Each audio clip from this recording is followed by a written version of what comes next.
Welcome everybody. Conversation with Elad Gil, serial entrepreneur and executive. I think as most people here know, but maybe for the broader audience, Elad's co-founder of Color Genomics, was previously vice president at Twitter, and Elad is literally one of the best investors of all time. I think most people don't. Everybody sort of knows like a little sprinkling of the portfolio, but it's Airbnb, Pinterest, Wish, Instacart, Square, Coinbase. Like you run through the list and you have to like talk for a long time to get rid of the $10 billion companies and then get to like the $1 billion companies, which is pretty remarkable. It's literally one of the best angel investors of all time. And is also the author of the now best-selling book, High Growth Handbook, which we have copies of for everybody. So grab one on your way out, make Elad sign it. So Elad, thanks for joining us today. Thanks for having me. Of course. Maybe you want to just introduce yourself? I don't know if I... Oh my God. I don't think I can top that. It's like, it was all true. You did a phone call with my mom or something, and she's like, Avichal, you got to talk good about my kid. So let's see. So yeah, I mean, I've started two companies. One was an early data infrastructure company that Twitter bought. One was Color. I've, as Avichal mentioned, have been lucky to invest in a handful of good companies, and It's an understatement. yeah, and super bullish on crypto. So excited to see a lot of friendly faces here from that community. Great. Okay, so maybe we can start with, I thought you have the CEO experience and the founder experience and then the investor experience, and so we can talk about both, but maybe we can start with the CEO founder side of things. So how did you, maybe we can just start with your most recent CEO experiences. How did Color happen? Like, what was the backstory around Color, and how did you decide to do that? Sure. I think Color was ultimately really driven by the personal story of my co-founder, Ottman. So he is very open with the fact that he's a BRCA2 carrier, which means he's at higher risk for certain hereditary types of cancer. And multiple family members of his have either had cancer or passed away from the disease. And at the time when we started the company, most genetic tests cost many thousands of dollars. And so the idea was, could you actually create more access in a user-friendly way for people to be able to understand really important aspects of their health. And so the genesis of the company was really his personal story. And he's been CEO of the company for almost 3 years now. And it made a lot of sense for him to sort of take over because he had such a strong personal connection to what the company's doing. Makes sense. So I know you write a lot about this in your book, but can you talk about some of the key skills that you think the CEO needs to actually be successful? I mean, there are a lot of CEOs today, so. I feel like there's almost two separable things. There's the skills that are needed to be successful, and then there's the things you should focus on. And I think those may be separable, but a lot of people sort of conflate them. I think ultimately the things that you need to focus on are the things that the CEO uniquely has to do. And obviously it changes with the scale of a company, right? If you're two people, you just need to build a product and sell it, and that's it. And there's nothing else you should really be doing in some sense. If you're a dozen people or a few dozen people, then a lot of the emphasis kind of shifts in terms of number one, making sure that the company's properly capitalized, it has the money to do the things it needs to do. Number two, it's pointed in the right direction. Number three, it can attract, train, and retain great talent and allocate them against those resources that or those things that you want to accomplish or those goals. And then lastly, I think one thing that's under talked about is sort of the chief psychologist role that a lot of CEOs end up playing, where a lot of members of your team will at different times be unhappy about certain things or want to talk through certain things, either from a personal, emotional, or sort of work perspective. And so you have to do a lot more of that than I think a lot of founders realize. And that kind of shifts with time because eventually you build out an executive team and they start taking on more and more of that burden or that sort of role or task. If you think about it, if you're running a 100-person company and each person has a bad day 3 times a year, every day somebody's having a terrible day. And so that means that you end up in a lot of those sort of situations. So I think from a what you should be doing perspective, those are the main things. I guess the other one is, obviously representing the company externally. It could be for sales, partnerships, press, whatever. And so I think that's sort of the role side. I think the most under-talked skill sets in Silicon Valley, at least, because often when people talk about founders now, they talk about how technical the founder has to be and how smart they have to be as an engineer. And I think in reality, there's been sort of an underappreciation more recently of sort of the commercial side. And the fact that, if you're running a business, you should actually start to understand business. And you should, really do a crash course in that. And then I think the other big thing is sales. If you think about it, as a founder, you're constantly selling. You're selling employees to join you. You're selling venture capitalists to give you money. You're selling your customers to use you. So I think, when all is said and done, probably the biggest thing a CEO does is sell. But nobody ever talks about that as really the primary skill set that you're going to need. You also have this part in your book where you talk about managing yourself. Can you talk a little bit about like the CEO skill set around managing yourself? Sure. Yeah. No. I think often what people do is they don't think about all the things that they should be doing in their life to make sure that they can actually continue and thrive in the role. And so one aspect of that is, what are the things that you absolutely hate doing, and can you hire somebody to do those things for you? So, one is offloading, which is why you often see CEOs at a certain scale start to bring in COOs, because they don't want to deal with certain aspects of the business, or alternatively, they just want a thought partner who's run things at scale before, who can really sort of help out with things. One is sort of ensuring that you're getting sleep, you're exercising, you're eating well, you're doing date night with your significant other, all the things that sort of get lost as things get more and more intense.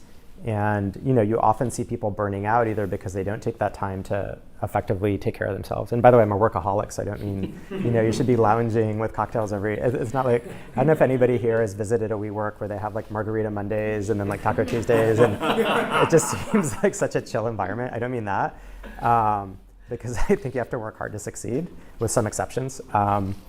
But I do think you need to make sure to sort of create that time so that you can recharge and you actually have that space. And so some founders I know fall into hero mode, where they'll do the 6 a.m. customer call, and you're like, well, if the person's willing to talk to you at 6 a.m. because they're on the East Coast, you can talk to them at noon their time. It doesn't have to be 9 a.m., right? And so I see people kind of self-sacrifice almost too much relative to the role in ways that just aren't smart.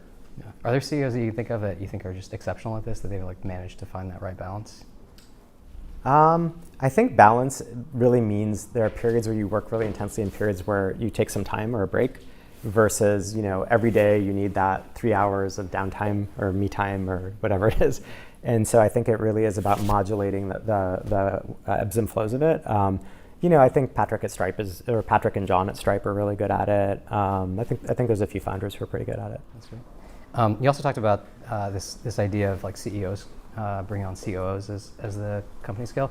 Over the last 10 or 15 years, have you seen that change or evolve, or how has that changed and evolved? Yeah, it's a great question. It's been a massive shift. And so if you go back to the 90s, what would happen is venture capitalists would invest in a company, and one of the first things that they would often do is they'd get rid of the founder CEO, and they'd bring in a hired gun to come run the company. This still happens in biotech, by the way, pretty frequently. So many founders ended up just not running their own companies. And so the companies were less innovative. They were less willing to sort of break glass on things that they'd sort of thought were dogma but were wrong. That all shifted in the mid-2000s when Sheryl Sandberg joined Facebook. And that created a whole new model for the fact that you could hire a COO instead of having to have somebody come in and replace you. And the primary reason that Zuck was able to get away with that is because he had board control. And the primary reason he had board control is because Sean Parker got fired from a company called Plaxo that I used to work at the time when Sean was there. I was a consultant to the company. And Parker then convinced Zuck that he should really sort of build out a real board. He should have control of the board so that he couldn't get fired. And then Sheryl got hired as COO. That worked magically, and then that became the pattern for every other company since then.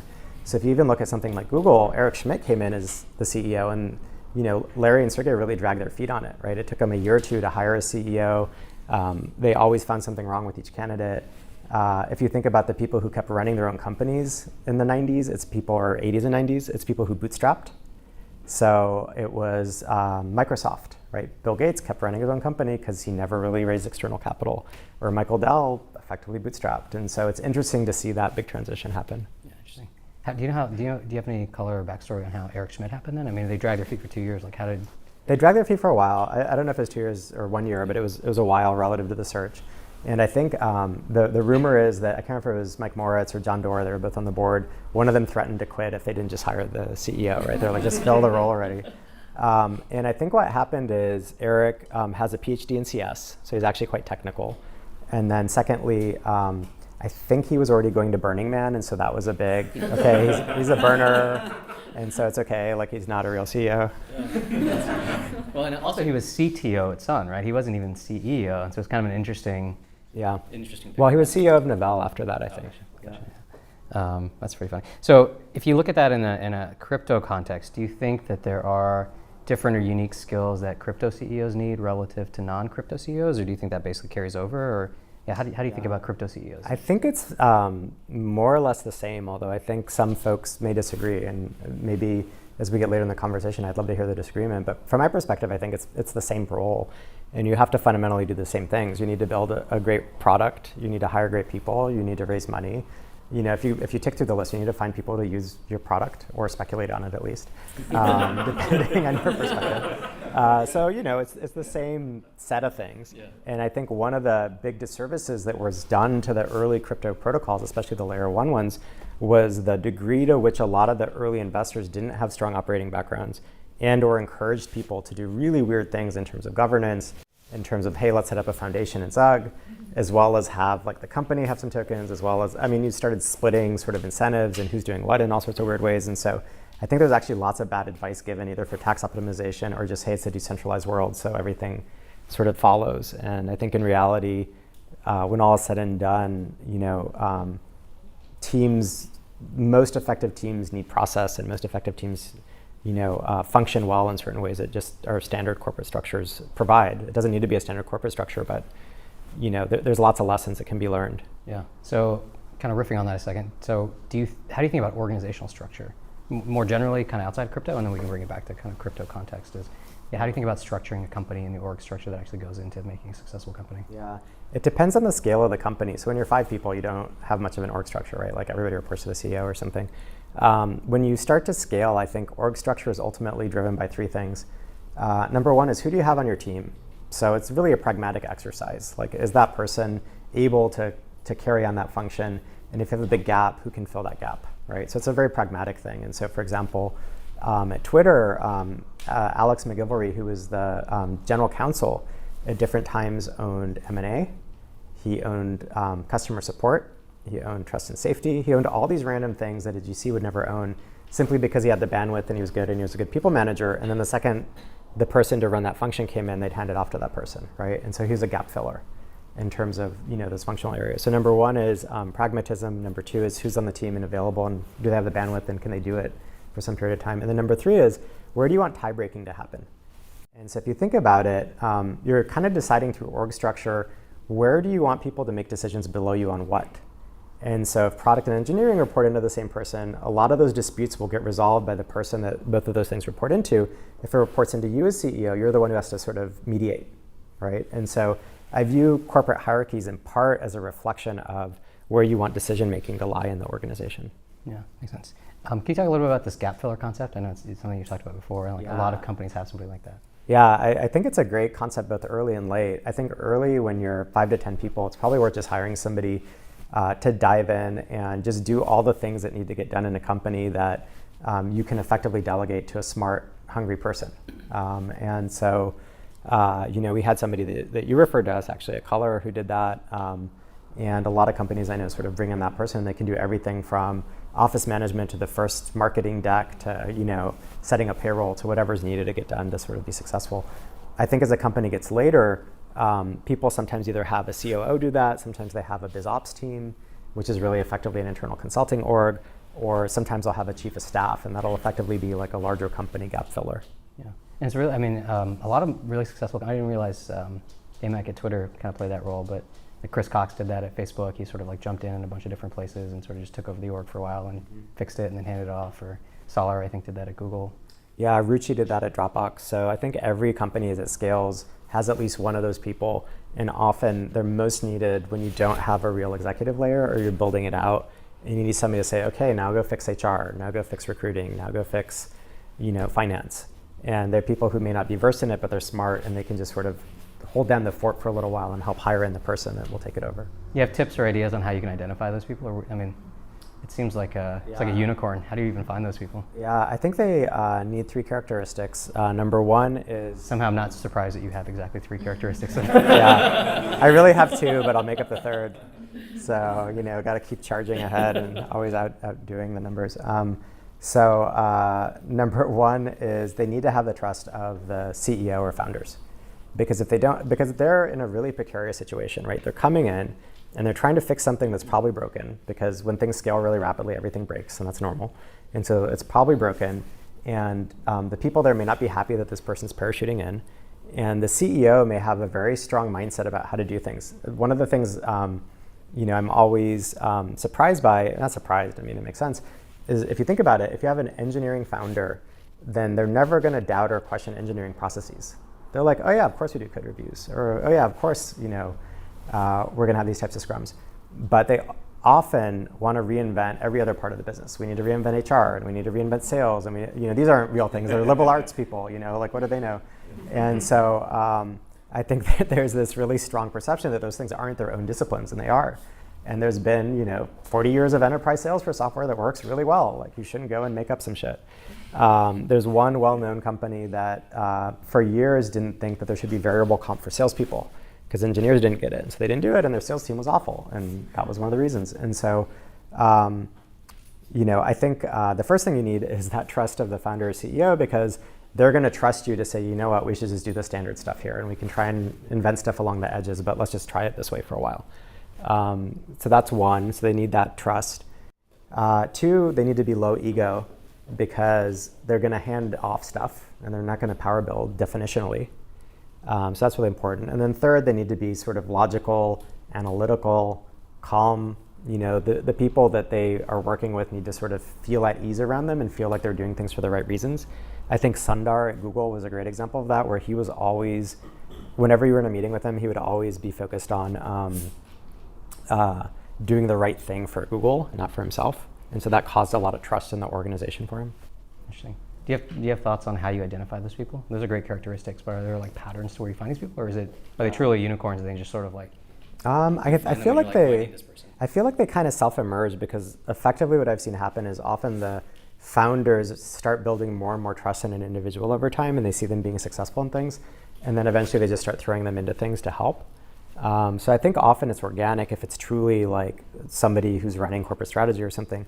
Sometimes you'll hire the person in. So for example, Square did that for BizOps, where they explicitly hired somebody in to come and do internal consulting and do that as sort of a function. Gotcha. So maybe that's a good segue into hiring, and I know you have lots of thoughts around kind of recruiting and hiring best practices. Can you talk through kind of how you think about just hiring and recruiting generally? Yeah, I think, honestly, the recruiting advice that I tend to give is very tactical, which may be bad. I think it's good, but I don't have any platitudes for anybody. A players hire A players. Like, what do you do with that? That's completely worthless. And so I think a lot of the things are pretty simple, and you folks are probably doing it. Number one, write up a role definition. What are you actually trying to hire for, and is there agreement on what you're trying to hire for across the set of people who are interviewing that person? And you'd be surprised by the number of times where people interpret roles very differently. You say, hey, we're going to hire a BD person, and people may have no idea what you mean by that. So number one is sort of level setting, writing it up, discussing with the people we're interviewing, what are we actually looking for. Number two is casting a wide net in terms of the set of people that you're trying to pursue. So, and then three is having a fast process. So if you look at the primary advantage that a startup has against an incumbent when it comes to hiring or recruiting, in some sense it's speed. The faster you can get an offer to somebody, the more likely you are to close them. And so I think those fast turn times actually matter a lot. And also the candidate feels like you're moving them along and you're excited about them versus, hey, I forgot about you and it's 2 weeks later and let me ping you, and it just doesn't come across the right way. And in general, I think that maps into like making it feel professional. Do you send them an offer letter? Is it signed by you? Like, what are the little things that make it feel like you're a bigger organization than you are from the perspective of somebody who's taking risk in terms of joining you?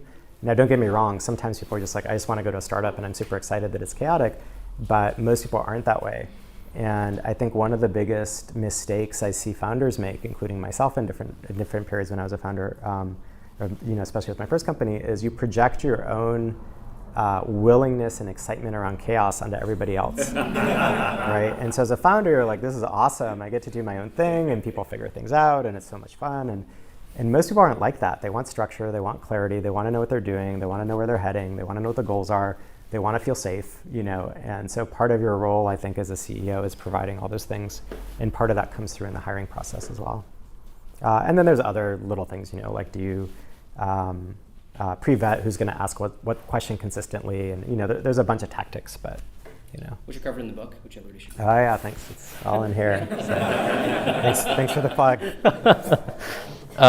Is there a company that you think does a particularly exceptional job at this? Like, is there some model out there where you say, wow, these people just really nailed it? I don't know. Yeah, I haven't looked at it closely. So I feel like these things change. Like some hiring processes that used to be really fast have really ossified. And I think some of them are also circumstantial. Like Google used to make sure that each person had at least 8 interviews before they'd let them in the door. And that worked really well in an environment where they were the primary company hiring all the talent, right? Like if you're in a recession, you can do whatever you want. I know you have some pretty strong views around product market fit too. How do you think about hiring relative to product market fit, and like how these things kind of interplay with each other too?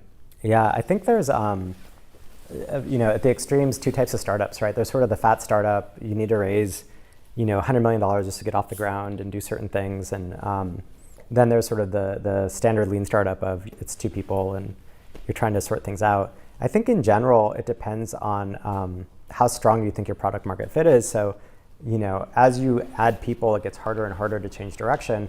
But also, the people who start joining you are more and more risk averse and less likely to want to go through a giant discovery. And they may also eventually feel a little bit resentful if you really don't know what you're doing. And they have a 10th of the equity that you do, or a 50th of the equity. Although we can get back to why I actually think founders. There's I think a lot of memes in Silicon Valley around how early engineers really suffer relative to founders from an equity perspective, and I think that's totally false. Can you talk about that? Sure. I think being a founder is a lot harder than people think. I think raising money is, despite the environment, you see all sorts of things not get funded today. And so I think if you've raised money, you've set direction, you've convinced people to join, you've actually already helped create something valuable. And you've created momentum in a certain direction. And often early investors will invest behind the person, not just behind the idea. And so people are betting on you. And I think that almost every founder I know eventually starts complaining about the fact that they're working harder than their employees. And I do think founders on average work harder. I think they suffer more stress because it's a really stressful job and you feel the weight of your employees' future lives on you. And you also shield employees from a lot of stuff that they don't see. And a lot of the crap they have to deal with, either from an HR perspective or from an investor perspective or whatever it is. Like some people tend to act badly and you have to deal with it as the CEO in ways that a lot of people in the company just never get exposed to. So I think it's more stress, you're taking on more risk, and you've set direction and people are effectively betting on you. Versus somebody who joins and could leave at any time, and honestly, nothing is tying them to the company. They haven't raised money, so there isn't the investor pressure to say, hey, you have to stick around. They're just not on the line in the same way. Yeah, it's funny. I actually didn't know that you thought that. I tweeted a similar thing out like a month or 2 ago. And the responses that came back was so fascinating because it's almost universally anybody who started a company agreed with it. Yeah. And anybody who had not started a company, even if they were like full-time, professional, really good angel investors, basically disagreed with it. It was like so fascinating that it was like such a clear line between anybody who'd done the company said yes, absolutely. Yeah, it's a huge difference. And it's actually funny because I was talking to the founder of a company. He'd left a company that Facebook bought, and he was an early engineer at the company, and he kept complaining to the CEO saying, look, like, why are you getting so much more equity than me? I'm taking on as much risk, all this other stuff. And the CEO told him, you should go start your own company and see what it's like, and you'll realize that it's really fair. And so then he went and he started a company, and the CEO angel invested in it. And so I met up with this founder, and he's like, oh my God, he was so right. It's so different. It's really funny how like actually doing the company changes your perspective on this Yeah, so fundamentally. Yeah, it's really fascinating. Yeah. Okay, so maybe this is a good transition actually, talking about angel investors, to switching into the other half of your life, or I guess you really work 2 jobs, and so it's the other life.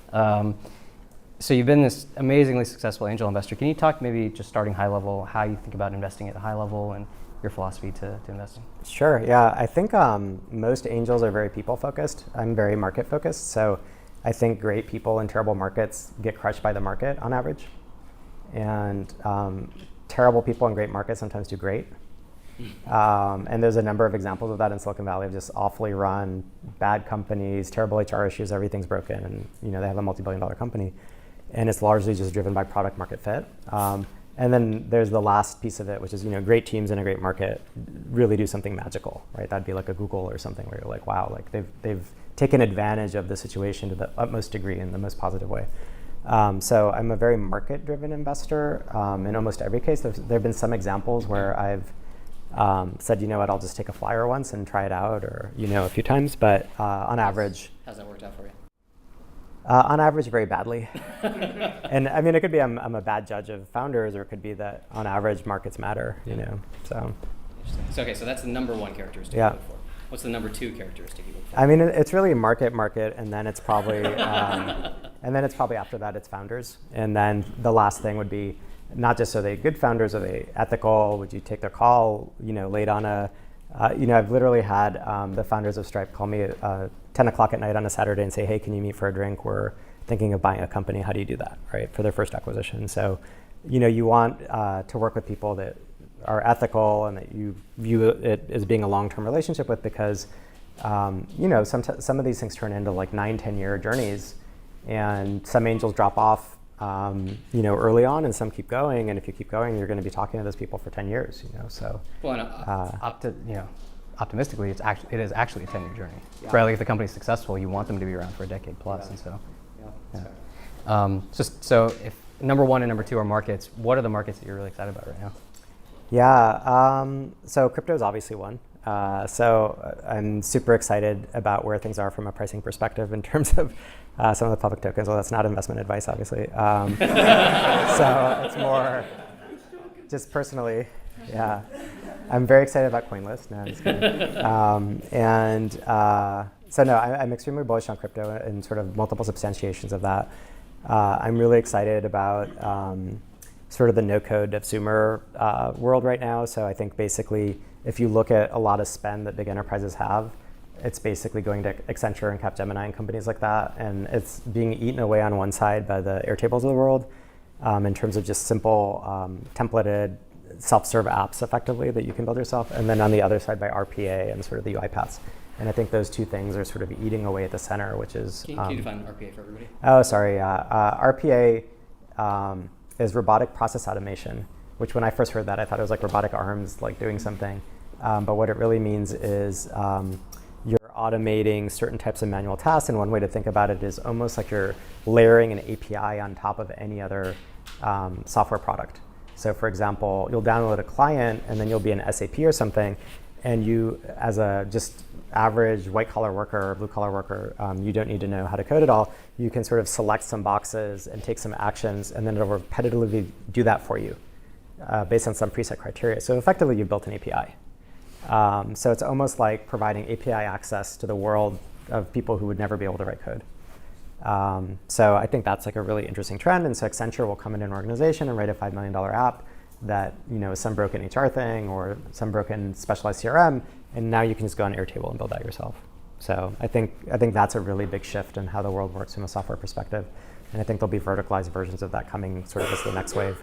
So that's a biggie. There's a lot in real estate technology. There's a lot of areas actually I think that are interesting right now. Supply chain and logistics, like a few places. Gotcha. Can you drill into crypto a little bit? Like what exactly inside crypto are you excited about? Or Yeah, I'm excited about a few areas. So I'm still excited about privacy. So Beanstalk is very exciting. So let me take a step back. I view it as sort of the token world and the infrastructure world in terms of, and by infrastructure I mean companies. I don't mean other aspects of infrastructure, although that's obviously very important in the sort of token or layer one world. On the layer one side, I'm really excited about the standard use cases, store of value, fundraising through either ERC20 tokens or other mechanisms. And I think, honestly, that's one of the big values of Ethereum that people don't talk about enough. Securitization of different assets, like what Harbor or other people are doing. Privacy is mentioned. There's obviously really cool layer 2 stuff, like what Elizabeth's doing on the Lightning side. And so I think there's cool things happening there. And then I think there's sort of the new financial stack being built between things like Coinbase, Anchorage, Bitwise, Tagomi, et cetera. So I think there's a whole suite of companies and services that are doing pretty interesting things in terms of providing sort of the future infrastructure for the space. Gotcha. There are sort of, you talked a little bit about kind of you're optimistic about long term, but we are sort of Yeah. hopefully at the tail end of a bear cycle. Yeah. You talked a little bit about Plaxo, and you were at Google really early, sort of post crash, post 2001 crash, and you were at Twitter kind of post 2008 crash. Do you have advice for founders that are in this sort of post crash, post correction era? Yeah, I think there's a good saying that goes something like, and I'm going to sort of say it wrong, I think, but you should always take advantage of a good disaster when it happens. And fundamentally, down markets can be extremely hard. It's much harder to raise money. It's harder to hire people. It's harder to do a variety of things. So if you're at the very early stage of something, it tends to make the early stages tougher. The flip of it is there's less noise. If you're selling something, there may be more room for you to actually do it because there's not going to be as much competition. It clears out a lot of the sort of forest in some sense. So early, it's really about, can you take advantage of it more from the perspective of gaining momentum when there isn't a lot of competition around and where you can capture more things and build brand and do all the things that you can do and nobody else is doing it because it's cheaper to do it. I think for a late stage company, it's a magical time because that's when you should be going out and buying up everybody else that's valuable or good. I'm totally serious. I think there's a handful of major crypto companies that if I was them, I'd just be rolling up everything. I'd basically say, what's the chessboard, and let me buy every single piece on it, including ones that may turn out to be bad, but that's fine as long as I have the right portfolio of stuff. It's almost like viewing it as an investor and saying, you know what, I'm going to buy, I'm going to take 20% of my market cap and just buy everything. And that way, when things come back, nobody has access to those strategic pieces. So, I think it's a very exciting time if you're running a big company. Yeah, it's actually, this is exactly what Google and Facebook did. It's like not a coincidence that they got to the scale that they did post 2001, 2008. Yeah, super smart. Actually, sort of that dovetails kind of with an interesting question of, even if crypto isn't, and sort of hopefully it's bottomed and is coming back and it's going to be a good time 5 years from now. How do you think of that in the context more broadly of Silicon Valley? Like, is Silicon Valley, they could be at a phase shift, right? Like crypto could be on an ascent while Silicon Valley may or may not be. How do you think about the relationship between those two and kind of where we are more broadly? Yeah, I think they're kind of separable. So I do think that there's going to be really outsized companies built in crypto in general. So, and I think they're just kind of part of Silicon Valley in some sense. And then separate from that, there's things like Bitcoin, which, it's almost like all the companies that benefit as an ancillary benefit of the fact that this open source thing is working so effectively. In terms of Silicon Valley itself, I do think that we have a few countervailing forces that are sort of fighting each other that are preventing any big downturn. I think on the one hand, we've sort of run out of big trends that are true why now statements of why certain companies should exist. For example, when iOS came out, there was half a dozen companies that got built that just could only have existed once you had a smartphone, right? And that would be Uber, and that would be probably WhatsApp and Instagram, and if there's a few very giant services that came out of that, and they couldn't have existed 5 years before. So I think there's fewer why nows right now. The flip side of it is, I do think that there's both more capital in the system, which is both good and bad. I think it's keeping a lot of companies that should die or exit from dying or exiting, and I think a lot more founders should actually be selling their companies, which in some sense is a contrarian piece of advice because people always say keep going no matter what and keep grinding away, and and honestly to me that's VC optionality, right? It's good for the VC if you keep going in case you hit something because they've already written you off. While as a founder, it's real opportunity cost, right? It's your life. And so I think you should figure out, should I exit? And not just that, maybe you'll make dramatically more money by exiting than if you kept going. It's better to sell something than to shut something down. I think companies with too much because there's so much capital, just keep going forever. And I think some of them should just say, okay, it's time to call it.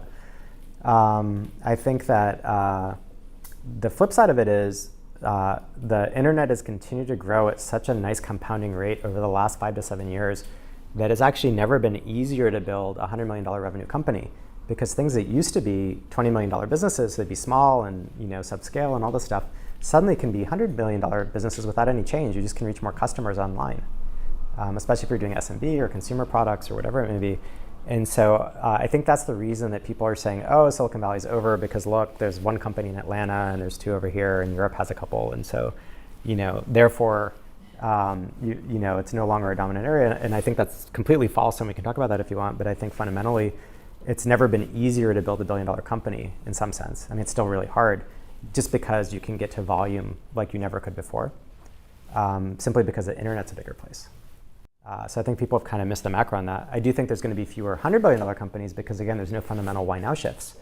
And the businesses people are entering are harder businesses from a technology perspective. But can you talk about the Silicon Valley has peaked thing or has not peaked? Sure. So every industry has industry towns, right? So if you want to make movies, you go to Hollywood. People don't say, oh, you should go to Atlanta or you should go to Austin, Texas and make movies because there's a few movie makers there. They say, go to Hollywood, right? If you want to go into financial services, they're like, go to New York or Hong Kong or London. And the list goes on for basically every industry.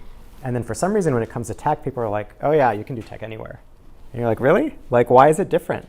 And I think clusters matter. I think professional services matter more than people think. Actually having lawyers and accountants and banks and all the rest who know how to support your business matters. I think having experienced executives who've scaled things before and having access to them matters. Having access to real capital and models matters. And then lastly, a lot of companies end up selling to each other or partnering with each other, and they're all sort of local. And so you have these effects where you run into somebody at an event, and it sparks something that ends up being really valuable for your company. So I think clusters matter on multiple levels. And Silicon Valley is a giant tech cluster, obviously. I think Beijing is obviously one. Bangalore is sort of resurging now, in part because of sort of the shifts in mobile telephony there that have been really fascinating watching that. And the real question is, does Europe have a cluster yet or not? And I think it's still an open question. There's, again, many more companies that are going to hit $1 billion out of Europe, and then there's obvious things like Adyen and Klarna and Spotify, but it's just unclear to me that, for example, there's some massive shift there because all the best European companies either move here or end up raising money here. Yeah. How do you see venture evolving? I think venture capital, oh sure, yeah. So the question was, how do I see venture evolving? And I think venture capital is shifting in 3 ways. 3. Okay, 4 ways. He bought himself some time to come up with a 4th. Yeah, I know, right? 2 ways.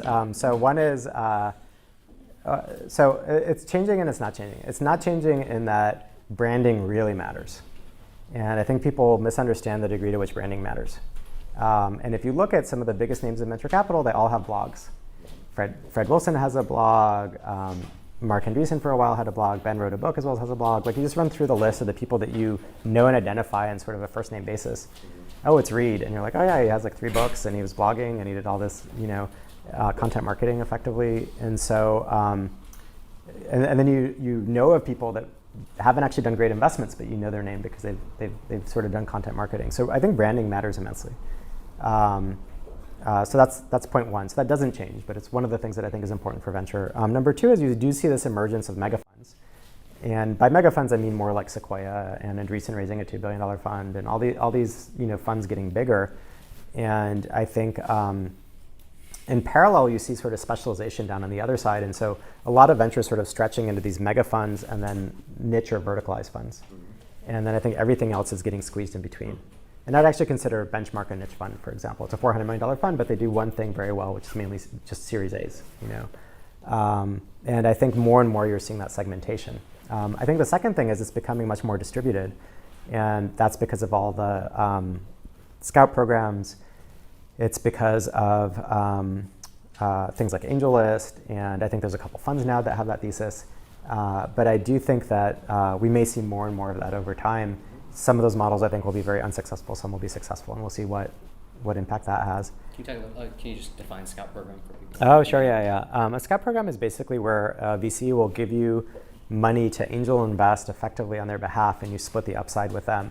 And so it, there's one Scout program that apparently has 50 or more people in it, right? And so it means that there's a lot of people that have sort of access to what, from a venture perspective, is small amounts of capital, right? For a person, it's a lot, but so a VC will give somebody $100,000 to invest in like 4 companies or something. And it's often like the founders that.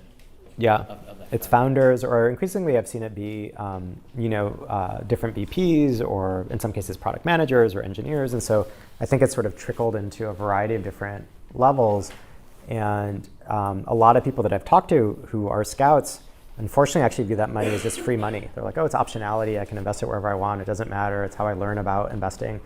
And what they don't realize is that anytime you start investing in things, if you ever want to join a VC or raise a fund, you're creating your institutional track record. And so a lot of people may actually be shooting themselves in the foot by being scouts and then just kind of throwing the money around. So I think that'll be an interesting thing to see how it shapes up. One thing I would do if I was a venture capitalist, so a lot of VCs I know are ongoing looking for partners, but they just can't find anybody good, which is really weird because it's an incredibly lucrative job, right, for people to do. And they say, well, I can never meet people and track record and this and that. And you're like, well, how can you identify whether somebody's good or not if they don't have a track record? You know, it really limits who you can talk to or look at. And so if I was a venture fund, I would basically tell my scouts, the thing that you win at the end of this is a job with us, if you're a firm that you actually want to join. And I just run it as a competition and see who did the best job. And I think one of the big myths in Silicon Valley, at least on the venture side, is that it takes 5 years to know if somebody's a good investor or not. And I think at least for angels, it takes about 18 months or 24 months. You can look at their portfolio and they've done enough investments usually as an angel and you're like, okay, this person has a good hit ratio or they have a terrible hit ratio. So I would just run a bake-off if I was running a SCEP program. I mean, it's pretty sizable. I mean, people get really excited about like $1 million lottos, and that's, I mean, the prize here is like way bigger. The prize is big. And the one other thing, sorry, that I'd do if I was running a SCEP program, and sorry, I know that wasn't the topic, is I'd actually make people invest their own money alongside. Because if you have skin in the game, you're going to think about it pretty differently than if it's just optionality. You're like, oh shit, I don't want to lose that money, you know? So within crypto, what are your thoughts on the trend with stablecoins and tokenized assets? Can we repeat the question? Yeah, so the question is, with crypto, what do I think about the trends towards stablecoins and tokenized assets?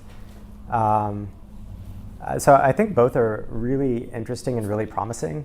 You know, I guess Maker is the one that has the most activity right now, though the relative activity is smallish, which is true of most things in crypto. So it's not meant as a negative, but more just, you know, a lot of things are early.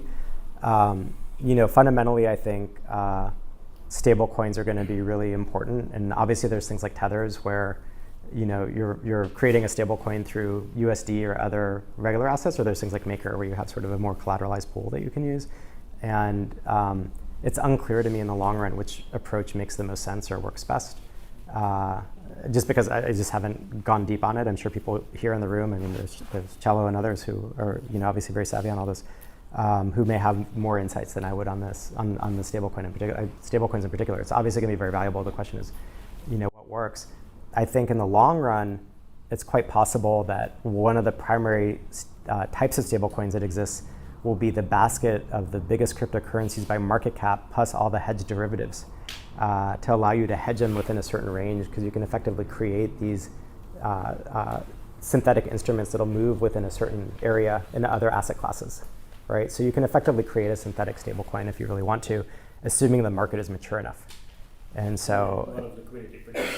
you need a lot of liquidity, but if fundamentally it's you know, Bitcoin, Ethereum, and 2 or 3 other things, and it may not be those things, right? I mean, there's a reason that NEAR exists, right? Then you may have the market cap and the eventual long-term stability. Like, in other words, when crypto becomes as a basket a multi-trillion-dollar asset class, which I think it will, I think potentially it may be less volatile than when it's a much smaller asset. And so you'll have a more stable asset that you can then hedge in different ways, and then I think you can create more stability through that as well. But we'll see. So that's stable coins. And then in terms of the sort of securitization side, I think it's a really exciting area. You know, I think what Harbor has been focused on in terms of real estate has been super interesting. And I think that in general, the ability to create 24/7 global liquid access to all sorts of different investable assets is, you know, a massive shift for society. So I think it's really exciting. Elizabeth in the back. So I know we talked a little bit about Silicon Valley versus, say, elsewhere around the world, but, you know, many of us here in the cryptocurrency world, it's very international, it's a global phenomenon. For example, I don't know if anybody heard about the whole Craig Wright attempting to sue an Inuit space cat in the past week, going by the name of Polonaut, but was working with somebody from, I was making memes in Shanghai, some developers in Chicago, Romania, like elsewhere in Europe, all sorts of different time zones, like it's global. And even for my company, we have engineers in Europe, some of these traveling around Bali, we're all over the world. And if we just had to say only hire here in the Bay Area, that would be very limiting because a lot of the community is based in Europe and South America and growing in Asia. And there are like multiple wallets in China doing all this. So how do you see the global nature of especially the cryptocurrency world? As in comparison to, say, the strength of Silicon Valley, especially to me, Silicon Valley is often a mindset like, oh, how could people not know that elsewhere? I know that even if I'm not physically there. And how do you see companies scaling up when you can't just be limited to, say, hiring here in the Bay Area? Sure. Yeah. So I think the question was, how do you view the decentralized nature of talent, particularly in the cryptocurrency world, but more broadly, relative to what was talked about earlier in terms of centralization? And overlapping with that is like a Silicon Valley mindset versus having to be here. So I think people can definitely start decentralized companies. I just think it's harder.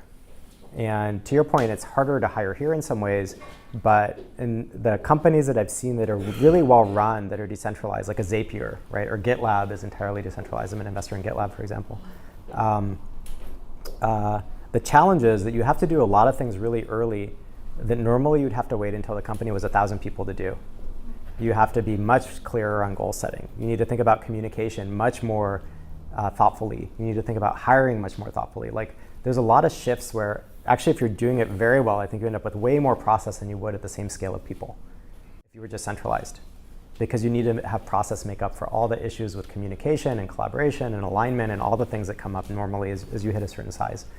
So I think you can definitely do it. I just think it's a lot harder. And it's that trade-off of what's harder for you to hire people or to do it. I think crypto in particular started with obviously extremely decentralized roots and a very strong both open source and hacker ethos, which exists less, I think, in most companies. And so I think that's one of the things that enabled it to be decentralized. I think for some, especially layer one teams that I know, it's really starting to backfire now. And so I see a lot of chaos in 2 or 3 organizations where they've rejected both process as well as centralization.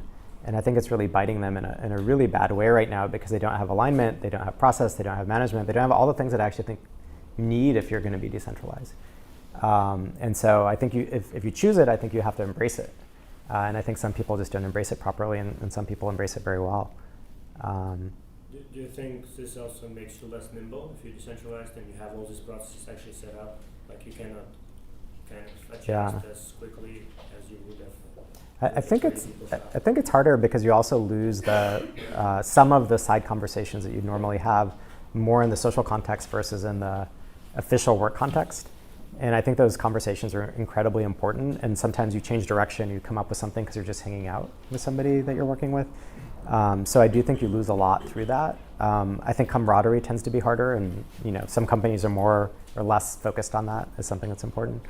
But yeah, on an average, and this is a personal statement, I would much rather centralize a team and then once it hits a certain scale, have a centralized pocket somewhere else than be decentralized. But I'm also showing my age perhaps. So, but personally, that's what I would do because I just think it's easier. You mentioned that if you were one of the more established crypto companies, you would be buying up a lot of smaller crypto companies. Yeah. How should we, as founders of smaller crypto companies, Yeah. It's a good question. I think one question that I think founders of small companies should constantly be asking themselves is, do I want to keep going? Am I excited about this? And as founders, we all go through periods where we're terribly unhappy, and that's normal. So that's just part of the journey. So I think I'd put that aside, because otherwise everybody would exit immediately. And I would more just ask, is now the right time? And the right time may be, I don't think what I'm doing is working, and I could raise more money and keep going, but maybe I shouldn't. And how do I want to land my team somewhere good? Do I want to work somewhere where I think I could have more impact than what I'm doing today? And there's also the financial question. I think if you do sell, my number one piece of advice is hitch yourself to the company that's going to 3x, 10x, whatever it is, because people tend to under-realize the degree to which there's upside sometimes if you sell to the right company at the right time. And the flip of it is realize, too, that you should go somewhere that you and your team will be happy, because if you go somewhere that's growing really fast but you leave after 6 months because you hate it, you're not going to invest the equity that you would have gotten anyhow. So I don't know if that answers the question. But. There's some great examples of this too. I mean, I think you guys did a great job with identifying Twitter as an option.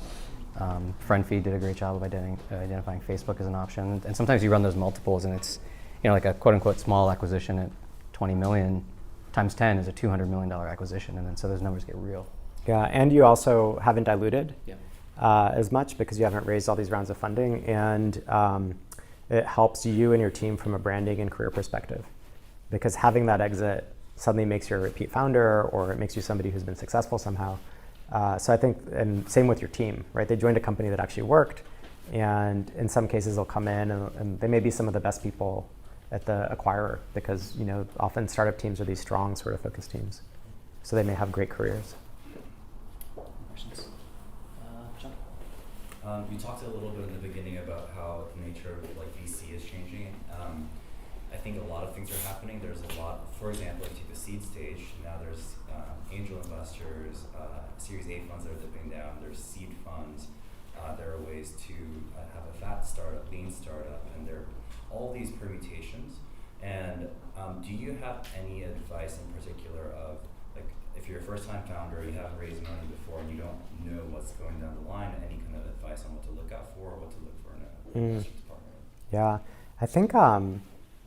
Repeat the question. Oh, sure. Yeah, sorry. So the question was, there's a lot of shifts in terms of multiple different types of capital, particularly for the seed stage.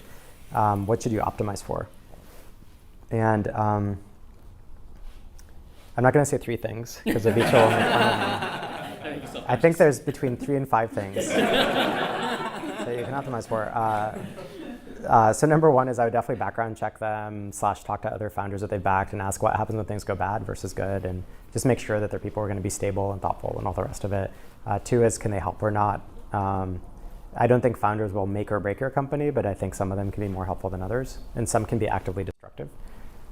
3rd is, I read a blog post once about how I think there's 7 different types of startup investors, and I won't bore you with it, but the takeaway on it is, there's people who are great at company building, people with great networks, people with industry knowledge, people who can help you with company building, later stage rounds, whatever it is. And you want to view the people for your seed in particular as almost a portfolio over time. What is the set of skills that I want on board that I can't hire in, but that I can get help on? So I kind of view it that way. I think branding matters in terms of attracting employees. I think it matters less for customers, although some people think it'll help them with that. Yeah, I think those are sort of the main ones. I don't know if you'd add anything, but. How about number of investors? It's a toughie. I think it depends on the type of product that you're doing sometimes. I'd say somewhere between 3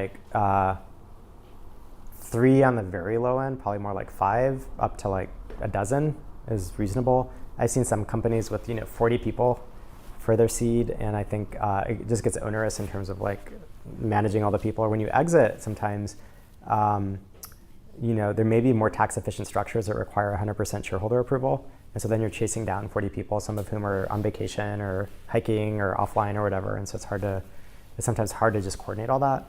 One way that I've seen people work around that is they'll basically run a no-carry angelless syndicate themselves, where they'll aggregate the 30 people into one vehicle, so only one vehicle needs to sign.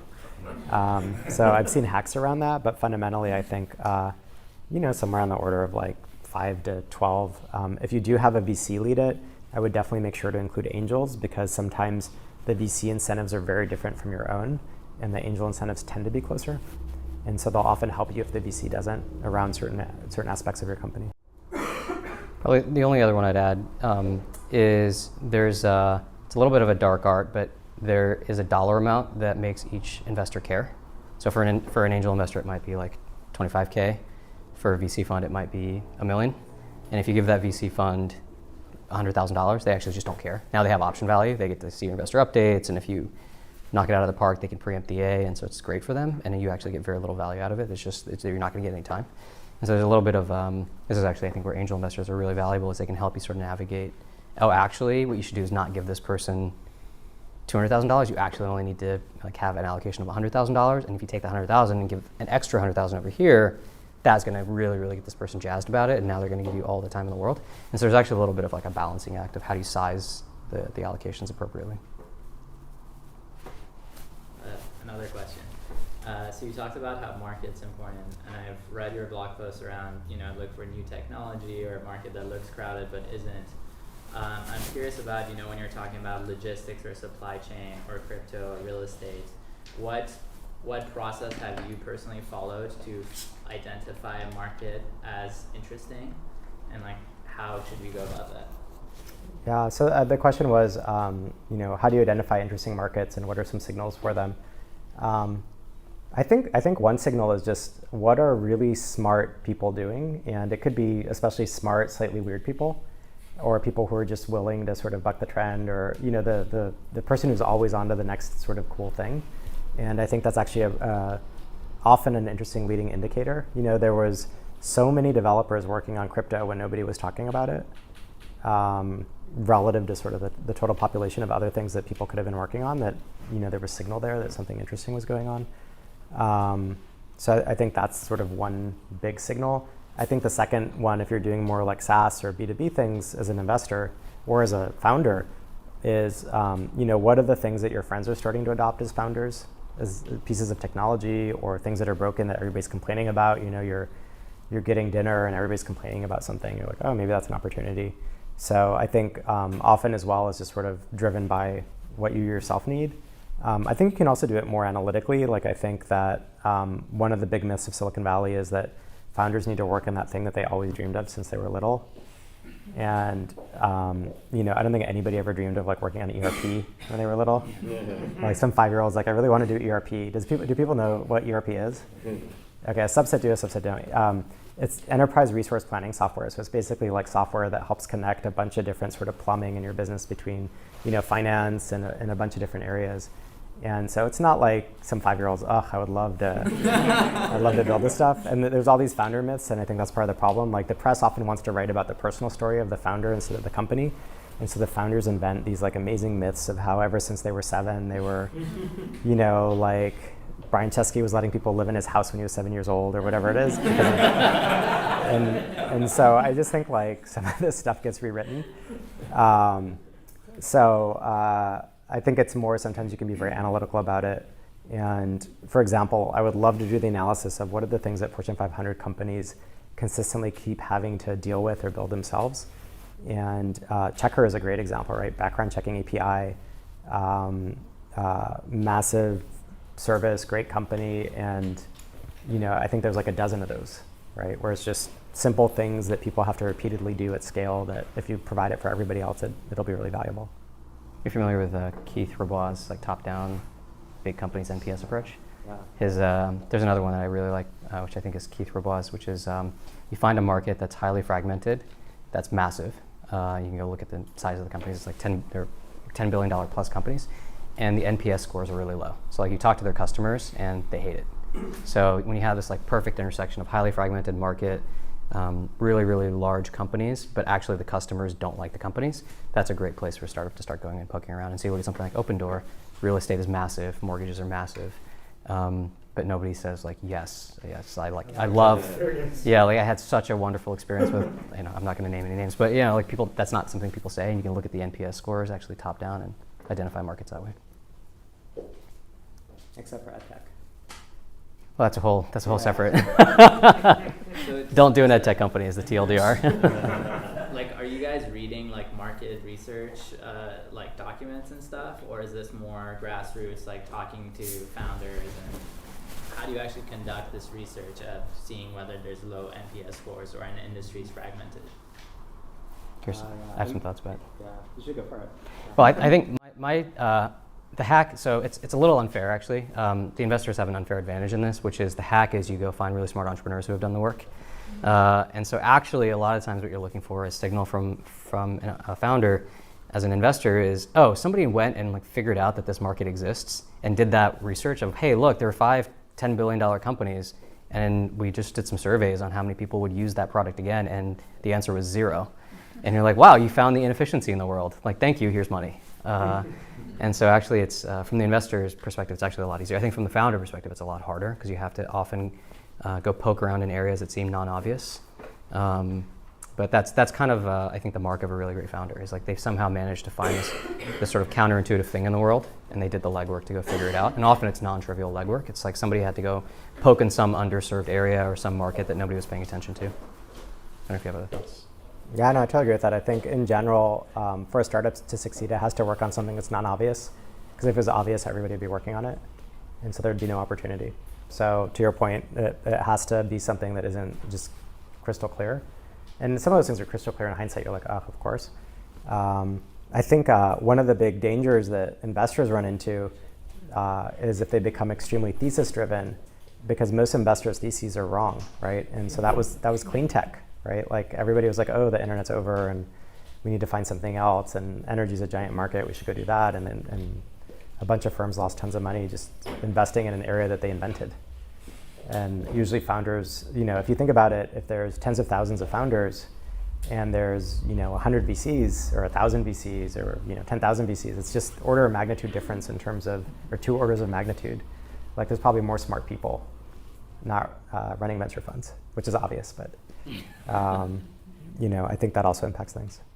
Actually, piggybacking on that question, do you have thoughts on novelty of idea? Like if some smart founder figured that out, so that for the investor, it's like, oh, the smart founder figured out that there's this massive market, fragmented, huge companies, low NPS, clearly I should give this person money.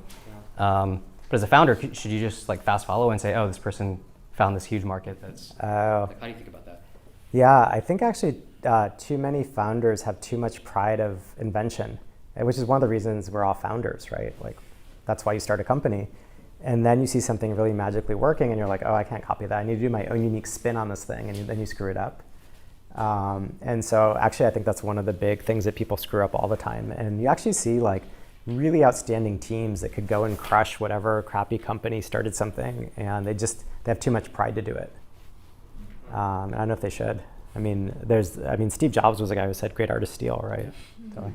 Is there a rule of thumb, you think? Is it like, if you see a seed stage, Series A stage company that's really crushing it, that's like prime, you should fast follow and out execute, or by the time they're at Series D, it's too late, or like, how do you think about that? Is there like a window where it makes sense to do that, a window where it just doesn't? It's a really hard question around when does something truly have both escape velocity as well as defensibility. And if the thing isn't very defensible and you could catch up in 3 to 6 months and 5 other people are going to do it and it's going to be a commodity market. So part of it as well is figuring out what actually has defensibility, but that you can overcome the barriers that the person has put in place so far.